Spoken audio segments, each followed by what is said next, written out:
नमस्कार। मैं डॉक्टर जगदीश नाइक, महाराष्ट्र से आप सभी का इस ऑडियो श्रृंखला में स्वागत है, जिसका नाम है भारत के महान वैज्ञानिक। ईस्वी सन 700 के आसपास अरबों के भारत पर हमले होने लगे। सिंध प्रांत अरबों के अधिकार में चला गया था। तब बगदाद के खलीफा शासक थे। खलीफा अल मंसूर ने बगदाद को साम्राज्य की राजधानी का रूप दिया था। इसी अल मंसूर के शासनकाल में सिंध से कुछ दूत बगदाद गए थे। वे उनके साथ कुछ ग्रंथ भी ले गए थे। खलीफा के आदेश से भारतीय ज्योतिष के 2 ग्रंथों का अरबी भाषा में अनुवाद किया गया। अरबी में उनके नाम थे सिंध हिंद और अल अरकंद। जानते हो ये ग्रंथ किसने लिखे थे? इन ग्रंथों के रचयिता है भारत के महान ज्योतिषी और गणितज्ञ ब्रह्मगुप्त। ब्रह्मगुप्त का जन्म ईस्वी सन 598 में हुआ था। उस समय तक शक्तिशाली गुप्त साम्राज्य टूट चुका था। हुनों के हमलों से देश की शक्ति क्षीण हो चुकी थी। देश कई छोटे छोटे राज्यों में बंट चुका था। ब्रह्मगुप्त भिन्नमाल के निवासी थे। उस समय यह भिन्नमाल नगरी उत्तर गुजरात की राजधानी थी।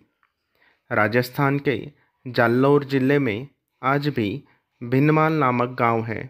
वही पुराना भिन्नमाल है। ब्रह्मगुप्त के समय में यहाँ चाप वंश के व्याघ्रमुख राजा का शासन था।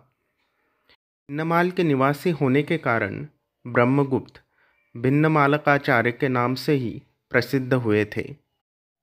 ब्रह्मगुप्त के जिन 2 ग्रंथों का अरबी में अनुवाद हुआ था वे हैं ब्रह्मस्फुट सिद्धांत और खंडखाद्य। ब्रह्मस्फुट सिद्धांत की रचना ईस्वी सन 628 में हुई थी। उसी समय ब्रह्मगुप्त 30 साल के थे। ब्रह्मगुप्त के पहले हमारे देश में ज्योतिष शास्त्र के 5 सिद्धांत ग्रंथ प्रसिद्ध हैं। वराहमिहिर ने अपने पंच सिद्धांतिका ग्रंथ में इन 5 सिद्धांतों की जानकारी दी है। इनमें एक था ब्रह्म सिद्धांत। ब्रह्म सिद्धांत की बातें पुरानी पड़ गई थी।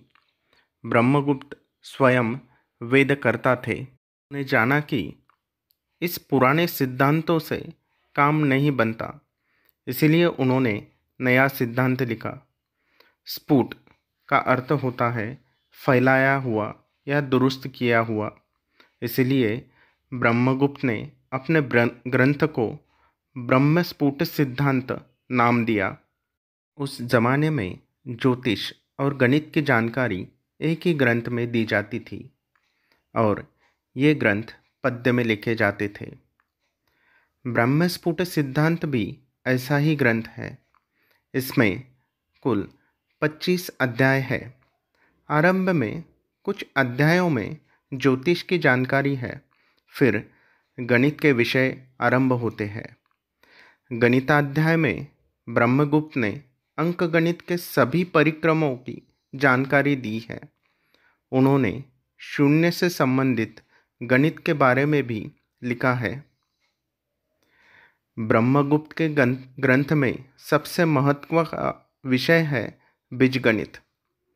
बीजगणित को उन्होंने कुटुक कहा है और कुटुकाध्याय में इसकी जानकारी दी है।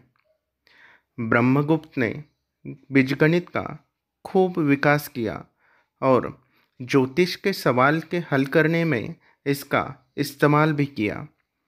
ब्रह्मगुप्त ने समीकरणों के बारे में नए हल सुझाए हैं। ब्रह्मगुप्त का दूसरा ग्रंथ है खंडखाद्य। बड़ा विचित्र नाम है। खंडखाद्य का अर्थ होता है गुड़ मिश्रित भोजन। यह ग्रंथ उन्होंने 67 साल की आयु में लिखा।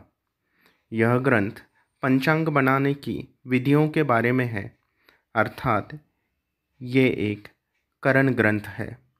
ब्रह्मगुप्त के जीवन काल में उनके सिद्धांतों को भले ही प्रसिद्धि न मिली, पर हम जानते हैं कि अगले 150 साल के भीतर न केवल देश में बल्कि विदेश में भी ब्रह्मगुप्त के ग्रंथों का प्रचार हो गया था। बाद में ब्रह्मगुप्त के ग्रंथों का अरबी भाषा में अनुवाद हुआ। वहाँ ब्रह्मगुप्त के ब्रह्मस्फुट सिद्धांत ने सिंध हिंद और खंड खाद्य ने अल अरकंद के नाम से खूब प्रसिद्धि पाई। 11वीं शताब्दी के आरंभ में मध्य एशिया के पंडित अलबेरुनी भारत आए थे। अलबेरुनी ने ब्रह्मगुप्त के ब्रह्मस्फुट सिद्धांत का अरबी में अनुवाद भी किया था और उनकी बहुत प्रशंसा भी की थी, किंतु आजकल वह ग्रंथ नहीं मिलता। जो भी हो, यह निश्चित है कि भारतीय गणित एवं ज्योतिष का अरबों में प्रचार करने में ब्रह्मगुप्त के ग्रंथों का महत्वपूर्ण योगदान रहा है। अरबों के हाथों भारतीय विज्ञान यूरोप में प्रसार और प्रचार हुआ। 10वीं शताब्दी से अरबी ग्रंथों के लैटिन भाषा में अनुवाद होने लगे थे। इसी प्रकार यूरोप के विद्वानों ने भारतीय गणित एवं ज्योतिष की जानकारी मिली, पर भारतीय अंक पद्धति और गणित जब यूरोप में पहुंचा तो यूरोप वालों ने समझा कि यह अरबी ज्ञान है। भारतीय गणित की कई विधियों का और अंक पद्धति का यूरोप में प्रचार हुआ, तब भी उस समय के यूरोपियों को यह पता नहीं था कि यह ज्ञान भारत से आया हुआ है।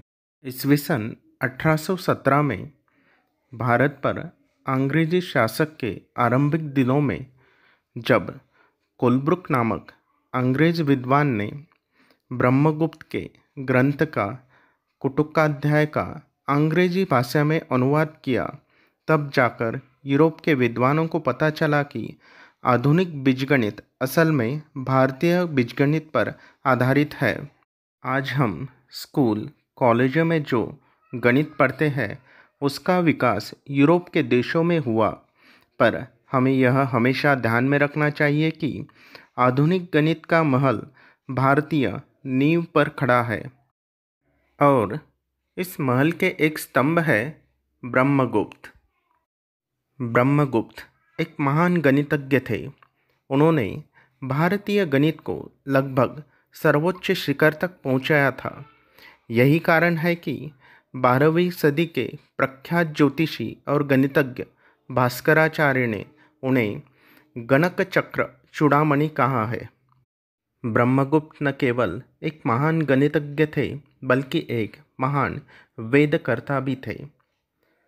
ब्रह्मस्फुट सिद्धांत के यंत्राध्याय में उन्होंने कई ज्योतिष यंत्रों की जानकारी दी है और स्पष्ट लिखा है कि गणितज्ञो गोलज्ञो ग्रहगतिम विजानाति, यो गणितगोलब्राह्यो जानाति ग्रहगतिम स कथम। अर्थात जो गणित जानता है वह गोलीय खगोलिकी को जानता है और वो गोल को जानता है, वह ग्रहों की गति को जानता है। जो गणित और गोल से अनभिज्ञ है वह ग्रहों की गति को कैसे जान सकता है। संक्षिप्त में ये थे भारत के महान गणितज्ञ और ज्योतिषी गणक चक्र चूड़ामणि ब्रह्मगुप्त, जिन पर पूरे भारतवर्ष को गर्व है। जय हिंद।